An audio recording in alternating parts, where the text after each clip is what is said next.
যদি কখনো বিপদে পড়ে যায় আমি দুরূদ পড়ি, দুরূদ পড়া শেষ বিপদও শেষ, দুরূদ পড়া শেষ বিপদও শেষ।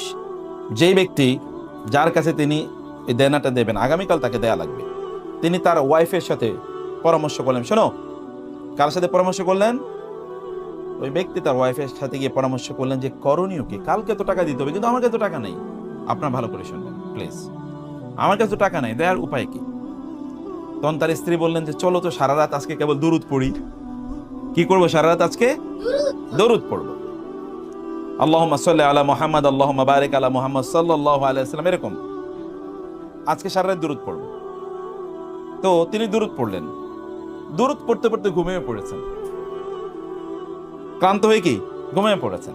ঘুমের মধ্যে তিনি স্বপ্নে দেখলেন যে কেউ একজন তাকে বলেছেন আগামীকাল সকালে তুমি নগর পিতা গভর্নরের কাছে যাবে, মেয়রের কাছে যাবে, গিয়ে মেয়রকে তুমি বলবে প্রতি রাতে সে আমার উপর 1000 বার দুরূদ পড়ে ঘুমানোর কথা, কিন্তু গত রাতে সে 1000 বার পড়ে নাই, মানে এই যে রাত যাচ্ছে এই রাতে সে 1000 বার পড়ে নাই, সে একটু কম পড়েছে।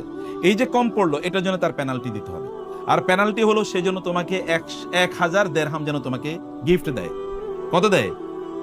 1000 দিরহাম গিফট দেয়। এটা স্বপ্নে তো তিনি স্বপ্ন দেখলেন, স্বপ্নে দেখে ঘুম থেকে জেগে উঠলেন, জেগে উঠে তার ওয়াইফকে বললেন যে এরকম স্বপ্নে দেখেছি, করণীয় কি? আমি গভর্নরের কাছে গিয়ে কথা বলবো? বলে যাও, তুমি যদি এরকম স্বপ্নে দেখেছো তুমি যাও। তিনি গভর্নরের দরজা তিনি গেলেন, ট্রু স্টোরি বলছি। এখন গভর্নরের দরজায় তিনি গেলেন, গিয়ে ওইখানে বললেন সিকিউরিটিকে যে আমি একটু গভর্নরের সাথে দেখা করবো। আপনি কে? বলে আমি তো পরিচয় দেওয়ার মতো কিছু নাই, কিন্তু আমি একটু ওনার সাথে দেখা করতে চাই। বলে আপনার নামটা বলেন, গিয়ে গভর্নরকে বলি। বলে নাম হলো এরকম। তো যাওয়ার পরে গভর্নরকে গিয়ে বললেন সিকিউরিটির লোকেরা যে স্যার এরকম একজন লোক, জনাব এরকম একজন লোক আপনার সাথে দেখা করতে এসেছেন। বলে নাম কি? বলে নাম এরকম। বলে তাড়াতাড়ি নিয়ে আসো, তাড়াতাড়ি নিয়ে আসো তাকে। তাকে তাড়াতাড়ি নিয়ে গেলে, এখন গার্ড অফ অনার দিয়ে তাকে নিয়ে গেছে, কারণ গভর্নর বলছে তাকে নিয়ে যাওয়ার জন্য, খুব সম্মানের সাথে নিয়ে গেছে। গভর্নর তারে দেখে ভাই বসেন বসেন বসেন। বলে কি, এবার বলেন কি জন্য এসেছেন? বলে আমি তো কেমনে বলি আপনারে, গত রাতে এরকম এরকম একটা স্বপ্নে দেখেছি, আমার এরকম একটা প্রবলেম আছে, এরকম একটা স্বপ্নে দেখেছি। এই স্বপ্ন দেখার পর আমি ভাবলাম আপনার সাথে এই স্বপ্ন এর কথা আপনার সাথে বলা দরকার। বলে আপনি ঠিকই দেখেছেন, আমাকে গত রাতে রাসূল সাল্লাল্লাহু আলাইহি ওয়াসাল্লাম নির্দেশ দিয়েছেন আমি যেন আপনাকে 1000 সিলভার কয়েন, যেন 1000 রৌপ্য মুদ্রা যেন আপনাকে আমি দিয়ে দিই। এই আমি এটা রেডি করে রাখছি, আপনি নিয়ে যান এটা। এখন উনি এটা নিয়ে আসছেন, নিয়ে আসার পর ওই যে আজকে কিন্তু অনেকদিন পর্যন্ত টাকা দেওয়ার কথা, আজকে টাকা দেওয়ার কথা, এর মধ্যে তার বিরুদ্ধে কি হয়ে গেছে? মামলা হয়ে গেছে কাজীর কাছে। কাজী মানে হচ্ছে বিচারক, কাজী মানে যিনি বিয়ে পড়ান এরকম না, কাজী মানে কি বিচারক। আমাদের দেশে এখন তো বিয়ে পড়ায় যাদেরকে তাদেরকে বলে কাজী, কিন্তু আসলে কাজীর কাজ কি? বিচার করা, এদেরকে বলা হয় কাজী। আগের যুগে কাজী মানে হচ্ছে বিচারক, এবং কাদিউল কোদাত মানে হচ্ছে চিফ জাস্টিস। বিচারকের কাছে গেলেন, বিচারক ওই যে ওই পাওনাদার কিন্তু বিচারকের কাছে গেছেন, উনিও গেছেন বিচারকের কাছে।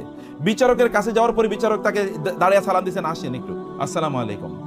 বলে কি? বলে গত রাতে রাসূল সাল্লাল্লাহু আলাইহি ওয়াসাল্লাম আমাকে নির্দেশ প্রদান করেছেন আমি যেন আপনার 500 দিরহাম দেই, কারণ আপনি বিপদ থেকে যদি আপনি মাপ না পান, আপনার এরকম একটা দেনা আছে, এই দেনা পরিশোধ করার জন্য আমি যেন 500 দিরহাম দেই। আমি টাকা নিয়ে আসি আপনার দেওয়ার জন্য, আপনার পক্ষ থেকে আমি পরিশোধ করব। যেই লোক পাও না কথা, সেগুলো ঘটনা কি, এগুলো কি হচ্ছে? বিচারক টাকা দিচ্ছেন। বলে ভাই এরকম এরকম ঘটনা, আমি এরকম নির্দেশ পেয়েছি। তিনি বলেন আমি আমার টাকা চাই না, আমার টাকাটাও আমি মাফ করে দিলাম। কারণ দেওয়ানা ছিল কত? 500 দিরহাম, কিন্তু 500 দিরহাম তো মাপ পাইছে, কিন্তু এক্সট্রা পাইছে কত? আরো 1500 দিরহাম। রাসূলুল্লাহ সাল্লাল্লাহু আলাইহি ওয়াসাল্লামের উপর কেউ যদি দরুদ পড়ে, হাদিসে এসেছে, তাইলে আল্লাহ সুবহানাহু ওয়া তাআলা তার জন্য দুটো জিনিস করে। Allah ensures two things for him or for her. আপনারা এটা করবেন, আমি ব্যক্তিগতভাবে এটা করি। যদি কখনো বিপদে পড়ে যায় আমি দরুদ পড়ি, দরুদ পড়া শেষ বিপদও শেষ, দরুদ পড়া শেষ বিপদও শেষ। আপনার এক্সপেরিয়েন্স ইট, টেস্ট ইট, জীবনে পরীক্ষা করে দেখেন, পরীক্ষা করে দেখেন। হাদিসে এসেছে ইদান ইউগফারু যামবুক ওয়া ইউকফা ওয়া তুকফা হাম্মুক, তাইলে তোমার গুনাহ আল্লাহ মাফ করে দেবেন এবং তোমার বিপদ আল্লাহ তাআলা দূর করে দেবেন। যদি বেশি বেশি কি করো? দুরূদ পড়ো। বেশি বেশি দুরূদ পড়লে এমন একজন ব্যক্তি যার উপর দুরূদ পড়লেই বিপদ দূর হয়ে যায়, তাকে ফলো করলে কি হতে পারে চিন্তা করে দেখেন তো, তাকে অনুসরণ করলে কি হতে পারে। আবু হুরায়রা রাদিয়াল্লাহু তাআলা আনহু তিনি একবার আসলেন, তার কিছু খাবার আছে, অথেন্টিক নারেশন। আবু হুরায়রা রাদিয়াল্লাহু তাআলা আনহু আসলেন এবং একটা ছোট্ট ব্যাগের মধ্যে কিছু খেজুর নিয়ে আসলেন। এসে তিনি রাসূল সাল্লাল্লাহু আলাইহি ওয়াসাল্লামকে বলেন, ইয়া রাসূলুল্লাহ, আমার এই খেজুরের জন্য একটু দোয়া করে দেন আপনি, খেজুরের মধ্যে কি একটু দোয়া করে দেন আপনি। রাসূল সাল্লাল্লাহু আলাইহি ওয়াসাল্লাম বললেন, হে আল্লাহ, তুমি তার খেজুরের মধ্যে বরকত দান করো। আল্লাহুম্মা বারিক ফি তুমুরিহি, হে আল্লাহ, তার এই যে খেজুরের মধ্যে তুমি কি করো, বারাকা দান করো। তিনি দোয়া করলেন। এই দোয়া করার পর তিনি খেজুরের ব্যাগটা নিয়ে তিনি চলে গেলেন। এরপরে তিনি ব্যাগটা রেখে দিলেন। যখনই খাবারের সংকট হয় তখনই ওইখানে চোখ বন্ধ করে এখানে হাত দেন। হাত দেওয়ার পরে যা খেজুর আছে সেগুলো তিনি খান, এগুলো ব্যবহার করেন, এরপর আবার ওইটা ওইভাবে রেখে দেন। তিনি বললেন, এই ব্যাগটা আমি ব্যবহার করেছি 30 বছর। কত বছর? খেজুর কি 30 বছর ইয়ে থাকে নাকি? খেজুর নষ্ট হয়ে যাওয়ার কথা না?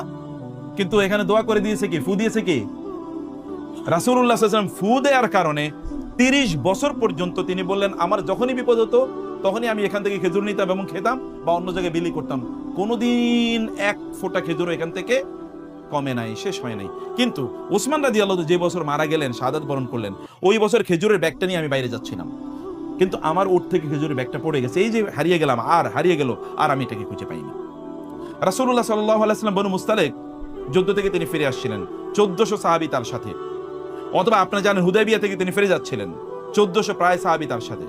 এর মধ্যে তারা বললেন, হঠাৎ করে তাদের রাতের বেলা তাদের পানি শেষ, এখন তাদেরকে গোসল করতে হবে, তাদেরকে ওযু করতে হবে, তাদেরকে পানি খেতে হবে এবং তাদেরকে কি পানি প্রিজার্ভ করতে হবে, কারণ তারা তো জার্নিতে আছে।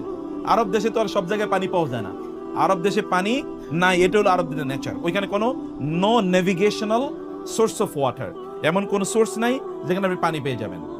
পানি আনতে হয় বহু দূর থেকে, হয়তোবা সেটা জেদ্দা থেকে নিতে হবে বা অন্য জায়গা থেকে নিতে হবে, এরকম ভাবে। অথবা গভীর কূপ আছে, এই কূপ থেকে বিভিন্ন জায়গায়, এটা খুব দূরে দূরে কিছু কূপ থাকে, কারণ সব জায়গায় এত বড় কূপ তৈরি করাও যায় না, অনেক গভীরে কূপ তৈরি করা লাগে। আর মরুভূমিতে, একটা পাথুরে মরুভূমি, কূপ তৈরি করা এত সহজ জিনিস। অতএব এখানে পানি হচ্ছে মোস্ট ভ্যালুয়েবল রিসোর্স আরবদের জন্য, মোস্ট ভ্যালুয়েবল। পানির জন্য তারা যুদ্ধ পর্যন্ত করে, এরকম একটা অবস্থা। তো এই আরবে পানি নাই, পানি নিয়ে তাদেরকে চলতে হয়। সাহাবায়ে কেরামরা এসে বলেন, ইয়া রাসূলুল্লাহ, পানি তো নাই, করণীয় কি? তিনি বলেন, এক ফোঁটাও নাই। বলে, আছে, লোটার মধ্যে একটু আছে। বলে, লোটাটা নিয়ে আসো। লোটার মধ্যে তিনি বললেন, আমি হাত রাখলাম। তিনি আঙ্গুল চুবিয়ে দিলেন, এবার বলেন, তোমরা পানি নাও। এবার 1400 লোক পানি নিল, নিয়ে তারা 1400 লোক গোসল করলো, 1400 লোক ওযু করলো, 1400 লোক পানি খাইলো এবং 1400 লোক পানি প্রিজার্ভ করে এগুলো রেখে দিল। পানি কতটুকু? মাত্র এতটুকু। 1400 লোক এতটুকু পানি কেমনে নেয়? তিনি যদি আঙ্গুল দেন, তাহলে যদি এত বরকত হয়, তাহলে তার জীবনটা কেমন বরকতময়, তার জীবনটা কেমন বারাকাপূর্ণ।